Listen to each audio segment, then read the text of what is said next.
See, continuing on the same way, now you are looking at, I'm not looking at nitty-gritty, so how much of tax you're going to pay, is capital gains taxable, will dividend be included 12 lakh, all that nitty-gritties you are going to work it out with the government is going to look into it and is going to give its own ideas, is going to have its own inputs, and I'm not going to speculate or say this is good, this is bad, that is not good, this is not bad.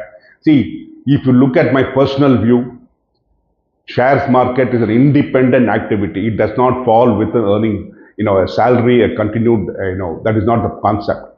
It is a business activity. So it has to be treated differently.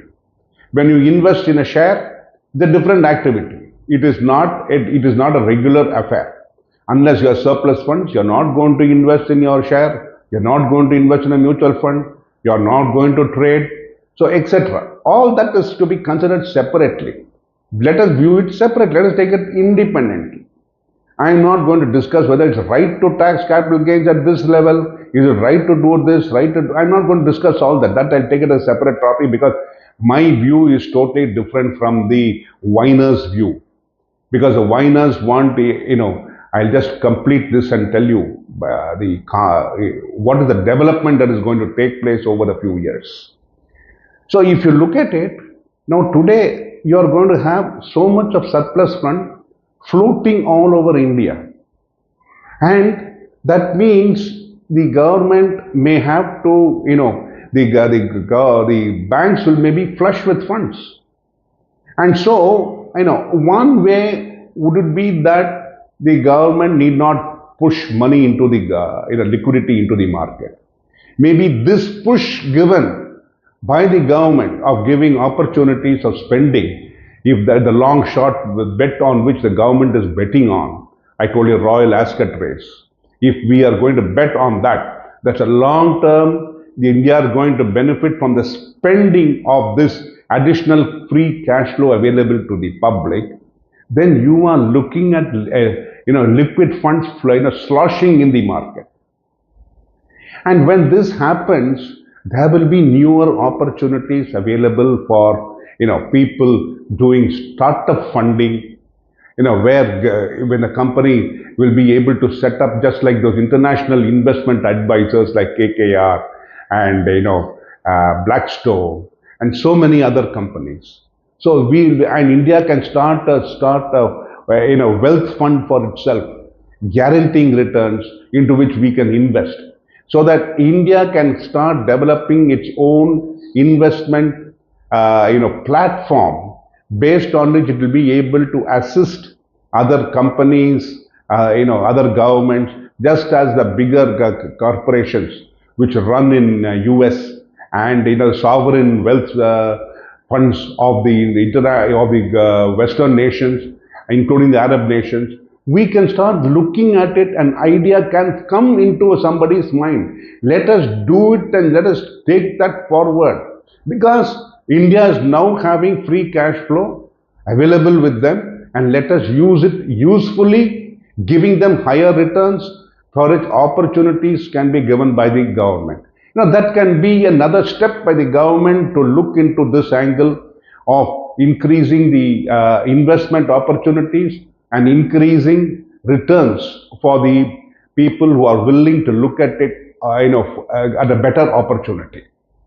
So, keeping that aside, coming to the major point today, all this I spoke about was the private sector because that is where individual taxation took place. Has affected, I would say. But the government is opening out its tap everywhere. If you look at the budget, it is an awesome budget. It has covered very many areas which have been overlooked over a period of years. Along with the, it's already existing toilet building fund, its house building fund, water fund, it's it's fund for the purpose of taking the net into every part of the India, providing road infrastructure. Now they are looking at tapping the rural farmers. They are looking at providing them for inputs for suppose a farmer is living in an arid area. The government is going to look at how they can help the farmer in developing that. It need not be converted into a wetland, but it can be used for specific purposes.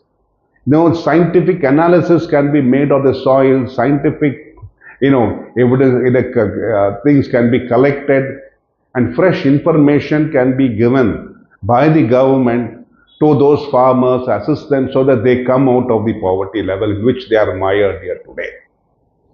The government has also increased the opportunities of funding the farmers from 5 crores to 10 crores. You're looking at huge investments in the farming area.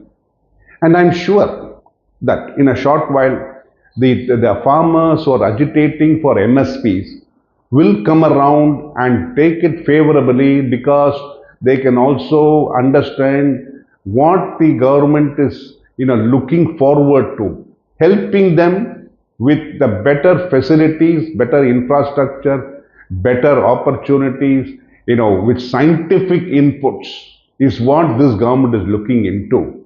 So when they understand all these years farmers had been taken for a ride. Now let us make it very clear. Farmers were treated as vote banks. Farmers were taken for a ride. Some farmers went into debt, committed suicide. Many of farmers have been doing it every year. But today this government is looking at benefiting those farmers other than the rich farmers, giving the marginal farmer an opportunity to create a niche for himself so that farming does not die out in India. Now, because of helping the farmer, the rural investment which is going to be developed, the infrastructure which is being developed, now I missed out on the second housing. Suppose a person wants to invest a second house somewhere outside, he will be able to develop a tourist spot somewhere which is non-existing, and the local people can benefit. So, coming back to the farmer can develop his farm. The farmers and its progeny need not come to the urban area to earn and create slums. They will be able to live in their own luxury with their own facilities. All these opportunities this government is looking into. It is not cutting down on cost where it is not unnecessary. It is cutting down on unnecessary costs. So this budget is very extremely broad-based. Some people are criticizing that the government has reduced capital expenditure.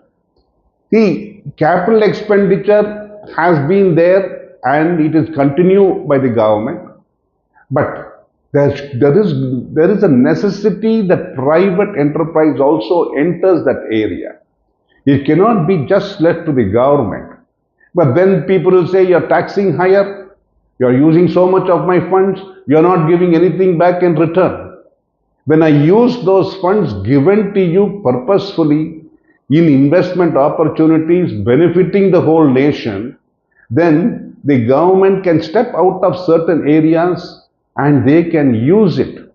The funds available to them for better opportunities, and the persons who are investing in the newer projects can help the government in reducing the capital expenditure. That is the concept on which we should start working. That is socialism. And that is what working together means, the government and the people working together. It is not, communism, I'm not getting into politics. But what I'm trying to say is that unless we participate, the US and the West have succeeded because of the private enterprise. Private enterprise only makes that area, those Western governments grow and be successful. The infrastructure is maintained by the federal government. That undeniably it happens all over the world. But other areas in which the private sector has entered into, I am sure that is what contributed to the private sector growing so fast there, and the moolah spread all over the country. And that is where we should look at, so that India has got a better future and we grow into a more powerful country. Thank you.